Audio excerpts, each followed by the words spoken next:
Hello and welcome to another episode of the Winning with Shopify podcast. If you've not tuned in before and you're thinking already, this podcast sounds horrendous, or you tuned in before and was like, Nick, what has happened? You sound awful. I don't have my microphone or camera or anything with me because I'm currently on holiday. And as I just said to one of my team as well, the show must go on. We couldn't miss a Tuesday tea break talks, given that we've only just launched them a few weeks ago. And there's loads going on in the Shopify world, so I didn't want to miss out. I might be quick though, and sorry if I don't sound my normal self again. I'm currently on holiday and I've just been out on quite a long walk as well, so I'm quite tired. But anyway, today, what's my tea of choice is the first bit we always talk about. And then we're going to talk about Shopify news, something from our partners, and also any learnings from the agency and updates from our side. And then we've got, I gave it this name last week and I haven't Googled it to see if someone else has come up with this yet, but Quivia. It's a question about some trivia. Quivia. Came up with that after far too much caffeine a few weeks ago. Anyway, let's kick off. So tea of choice today. I've actually not got a cup of tea with me right now, which I know sounds terrible, given that we're talking about Tuesday's tea break talks. I've just been out for an all you can drink. I was going to say all you can eat, but all you can drink afternoon tea.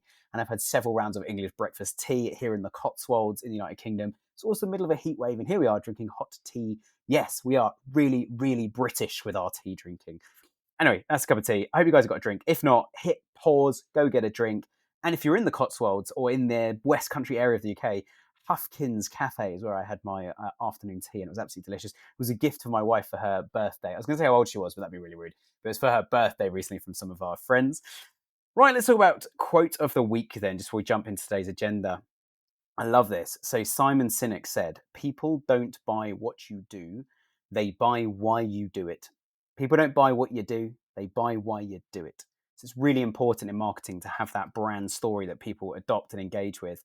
Otherwise, you're just fighting product to product. But that brand story literally went into a shop today. I cannot remember the name of it. Apologies, really hot. Went into a small toy shop and got chatting to the chap there because when I went to pay, his Shopify point of sale on there. Ended up helping him with a few technical things at his till as well in Burford in the Cotswolds. So yeah, if you're listening to this, then I have actually solved your problem and I will email you in the next few days.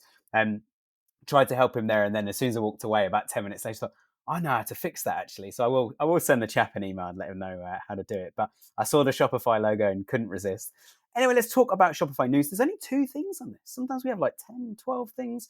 There's only 2 things on the change log of Shopify, updates to Shopify I thought were worth talking about today.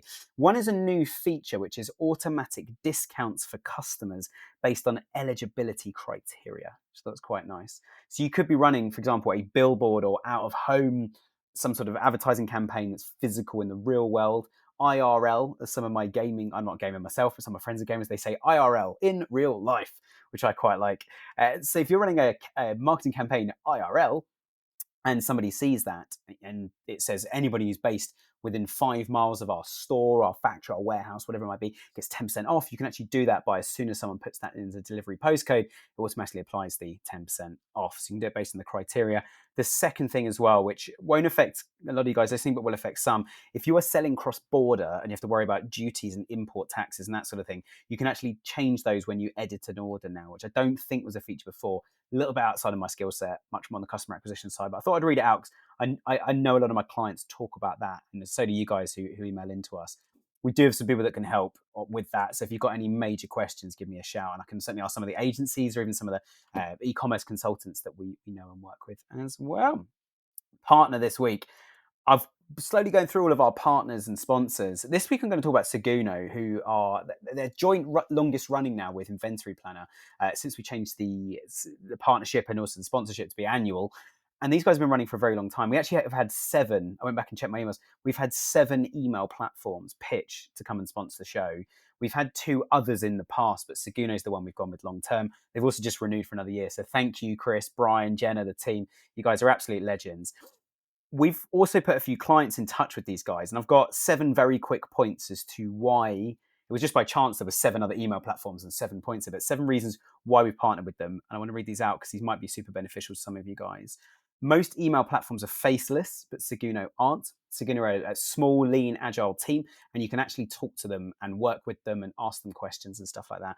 Brian, who's been on the show a few times, most recently, I think it was about 6 or 7 weeks ago, we posted an episode with Brian, one of their clients, who did an incredible amount of basically a whole business migration, not just website and stuff, but a business migration, new brand, and started emailing customers. And Seguno helped stagger those initial emails so they didn't just get blacklisted by new domain emailing lots of people and everything going wrong. So Seguno are not faceless. If you want to talk to them, it's my second point, we can put you in touch with Brian, or you can reach out to Seguno directly. All Winning with Shopify customers get a free analysis and consultation, which is amazing. And again, I'm not reading this out because they're paying us money and I just want to promote this stuff. They really are the best email platform.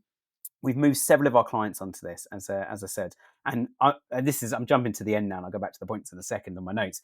But those clients, there's 3 in particular I'm talking to, which we've introduced to Brian, and Brian's already started doing the analysis. 2 of them, I think, have already started moving over to Seguno. We're going to get them on the show to talk about the new features and the fact that it's integrated and everything else, which is my next point, number 3.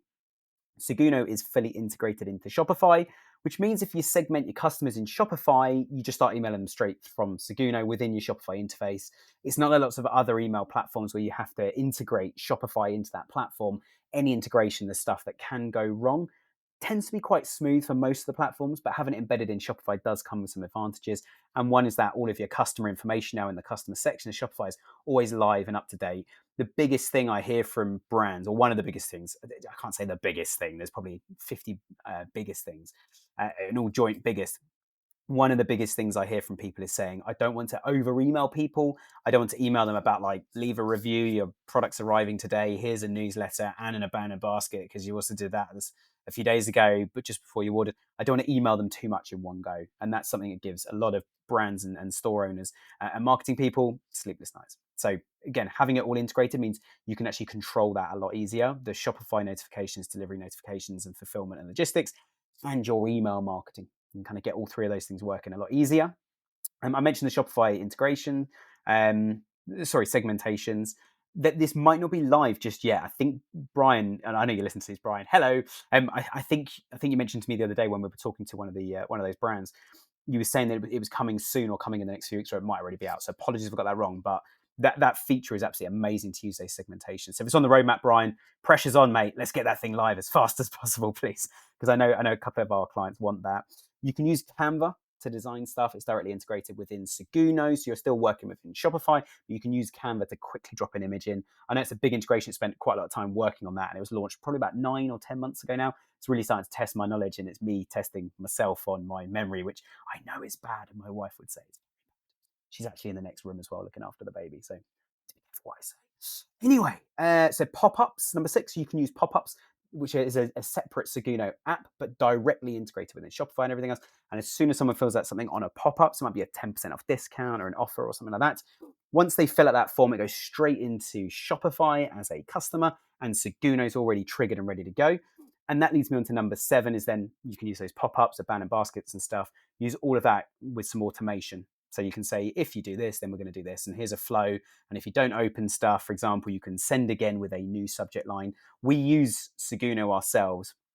Brian and the team, there's a couple other people, but Brian's the main person I email if anything goes wrong. Love you, Brian. Great. But with some of those automations of sending the subject line again, we use that ourselves at Winning with Shopify. And it's amazing to see actually the open rates are pretty much the same as the first time. So we're getting twice as many opens just by using a simple feature. They're not the only email platform to have that. But again, it was like when you click and send on a newsletter, do I want to do that? Yes, I do. Done. Really simple. And time is money, people, in this space. On to some of the learnings from the agency then. We've got 2 SEO, 3 PPC.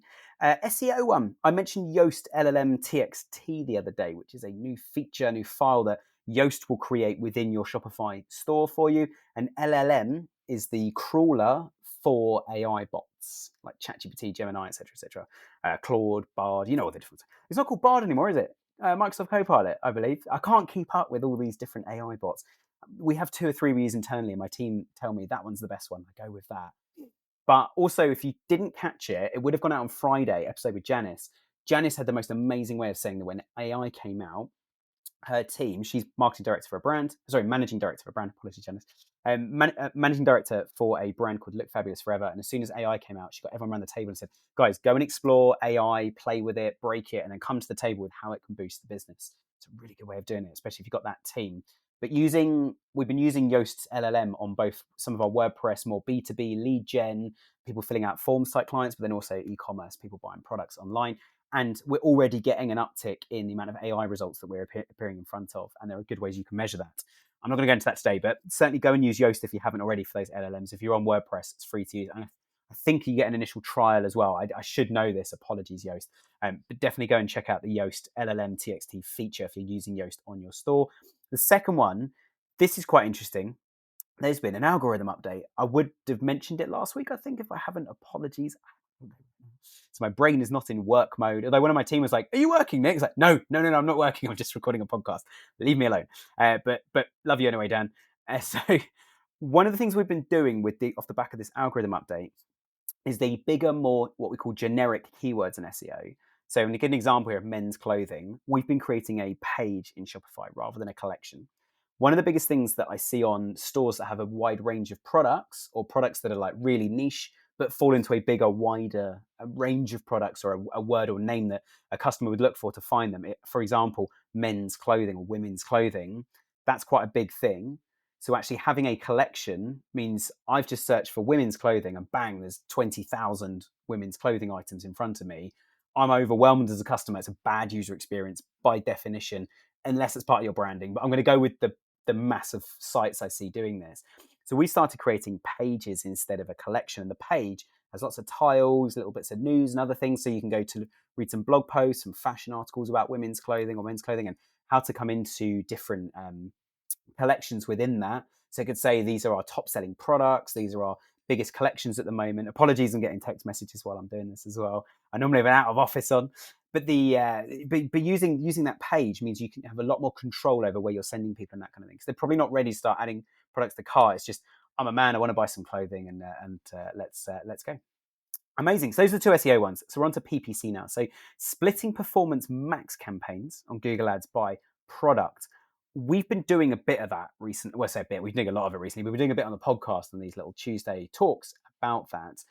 Now, I've had a few people email me and say, hey, I've split them into this. It's not working. And I've actually gone in, got access to your account with their permission, might add. It sounds like I've hacked them. With their permission, I've gone in and actually had a look at the account. And what's happened is you've gone, these products sell well and these don't, and split them. So I thought today would be a good opportunity. And this was flagged by one of my team as well, as one of the learnings from last week, having done this on a client or a new client, seeing the way they split it. When you split a campaign by products, you've got to think about search terms. And a search term is what the customer types in to Google to then trigger one of your ads. So if you've got 5, I'm going to give an example of, there is a tissue on this desk. I just blew my nose. How disgusting.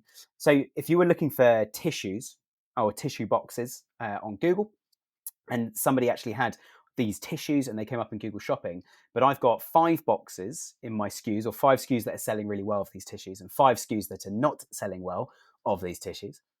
Then I split the campaign to go, these are 5 that do well and these are 5 that don't. The problem is now, if somebody searches for tissue box, which campaign would you like Google to show? Because it's going to choose one. And therein lies the problem. So actually, if you then think about that and say, right, I'm going to split the campaigns now by ranges that work well.